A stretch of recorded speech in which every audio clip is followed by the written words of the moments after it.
After the Mahabharata war, Pandavas went to Hastinapura to officially take over the empire. Krishna was with them. He went to console the distressed Gandhari, who has not only lost her 100 sons but her grandsons and the empire. She was on the verge of an emotional breakdown. She blamed Krishna for her collapse and misery. She held him accountable for the death of her lineage and complete annihilation of her clan.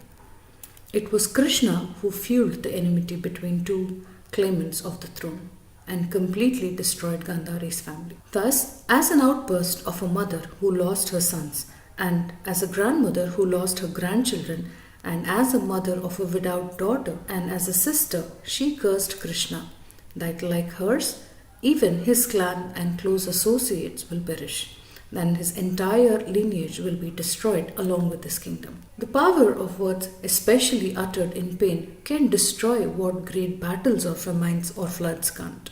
Let us now learn about the curse of Gandhari. After the war ended, Kunti was crying aloud to see her dead sons. Crying for her loss, she could hardly express her anger and emotions. She ran to her children with her arms flung wide. One by one, she clasped them to her, stroking their faces, kissing them, touching them. They battered scars with her fingers, while she wept and laughed at the same time. Then she turned to Draupadi, who stands limply, shattered by the death of her own sons. Seeing Kunti helpless to comfort her, Gandhari takes Draupadi in her arms and says, "Look at me, my child, and be consoled that you are not alone in your anguish. We have both lost all our sons. Our pain is the same one. At least you are younger and stronger, so you can bear the grief. Don't cry, my daughter. This is fate. It is the end of the world as we knew it, and a new yuga has risen over the earth, as Vidura foretold this years ago, and Krishna warned us of it. Don't cry for your sons, Draupadi. They have gone where they are happier than we are." Saying this, her own sorrow overwhelmed her again, and she sobbed unconsolably with a broken heart. As they neared Kurukshetra, the subtle vision filled the pure Gandhari. Clearly, through her bound eyes, she saw the apocalyptic field. She saw corpses sprouted on earth like blades of grass. She saw severed limbs, severed heads, and blood congealed everywhere. She saw the vultures and jackals that feasted on the mouldering flesh of the dead. In between them, she saw her sons lying on that field, some whole, some rotted past recognition, and others with their faces eaten away by scavengers. Gandhari saw thousands of wives, mothers, all crying, many screaming, the women of the entire generation, some from far off lands, others from Hastinapura. They threw themselves across the corpses of their sons, brothers, husbands, and a sea storm of lamentation rose into the yielding sky. It seeped into the earth. The wild creatures of the world heard that wailing and thought that Pralaya is upon them. Gandhari takes Krishna by the hand and she says, "Do you see them, Krishna? The millions that died. Do you hear my daughter-in-law's sobbing for my 100 sons?" Krishna does not reply. He leads her to a corpse, which was just being carried to Kurukshetra from Samantapanchaka. Gandhari bends to touch the magnificent body, broken at the waist. With her fingers, which are her eyes, she feels the proud face, the uncowed by an agonizing death, and she flings herself down across Duryodhana's chest, and her shrill cry echoes above every other sound on Kurukshetra, and then she faints. When she recovered, she woke up trembling, and she turned to Krishna, and her voice started echoing and surrounding the atmosphere. "Krishna, do you see the sea of grief around you? Look at Duryodhana's wife. She runs like a mad woman between her husband's corpse and her sons, trying to chase the jackals and vultures away from both. Look at Uttara.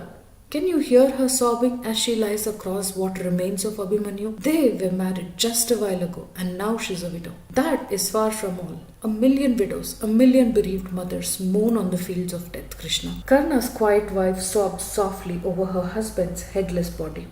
Shalya's wife flings herself upon him, shrieking.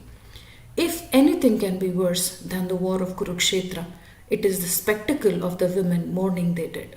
and she blamed Krishna. And she said, "You are to blame. If you had really wanted to, you could have prevented this war. But you were indifferent. You could have cooled the enmity between my sons and their cousins. Instead, you sided with the Pandavas and fanned the flames. You have ruined the Kurus, Krishna. I, Gandhari, curse you that 36 years from today, your clan will also perish. The Yadavas will fight amongst themselves and kill one another.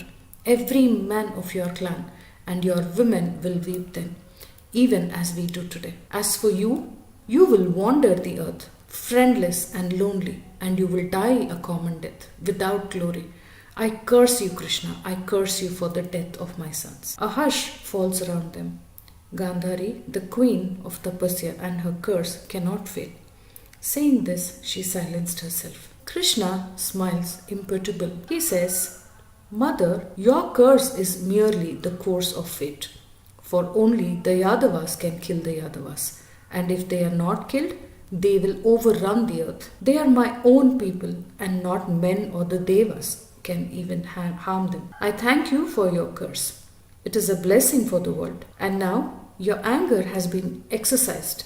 You will not curse Yudhishthira and his brothers. And mother, I will do anything for the Pandavas. If the Yadavas have to die, so the sons of Pandu can live, I am only happy. I say to you again, mother, Yudhishthira and his brothers are my very life." The Pandavas who stood there heard this, and they had tears in their eyes. What love can be greater than Krishna's? But now the dark one's eyes glittered, and in a harder voice he said to Gandhari, "You have cursed me, and I gladly take your curse upon myself. Yet, O queen, this is not dharma. You are grief-stricken, and you do not see right from wrong, or the truth from a lie. Not I, but you are to blame for this war. You loved Duryodhana too much, and you indulged his every whim. You spoilt him so much that he could never deny himself anything, regardless of the cost. Duryodhana was always arrogant and envious, but you are a wise woman. You knew your son's nature. Why did you never try to curb him? You could have prevented this tragedy, not I." Krishna continued, "You accuse me of indifferences. Tell me who came to Hastinapura to ask for peace. As for you, didn't you know your brother Shakuni's character? But you still allowed him into your house. When Duryodhana was young and impressionable, you let him grow closer to his uncle. Oh mother, tell me truly, did you not know nothing about the house of Lakshagraha and the fire which broke in order to kill all the Pandavas?" At this, Gandhari became totally silent. Krishna smiled and went on. "You and your husband are responsible for this genocide, and you want to shift that blame to me? You spoiled your sons until they didn't know wrong from right, but only what they wanted." Then Krishna talked about the war. He said, "Your son began the war that has destroyed the world, and you cannot blame me for it. Dhritarashtra is responsible for what happened, and you, who are a woman of dharma, allowed evil to take root and grow in your home. As for me, I feel no sorrow for your sons. They have what they deserve. Why? They have better than what they deserve. Duryodhana is the worst sinner on earth, and he has found Devaluka. Even as he lay dying, he made sure the Pandavas would suffer. And such a one has found heaven? O Gandhari, it is because he was your son that he had gone there. Your penance and your prayers have not been in vain.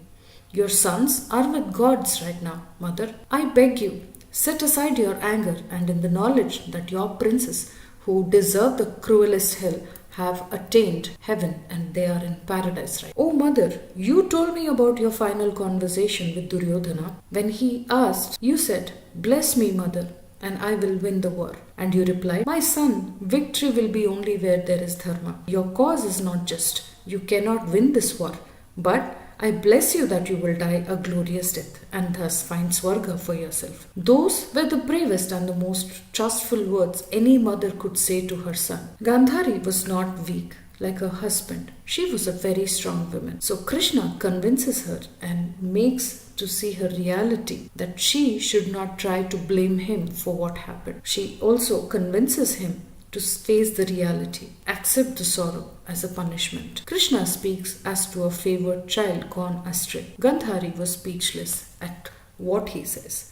but the curse which she evoked had to occur.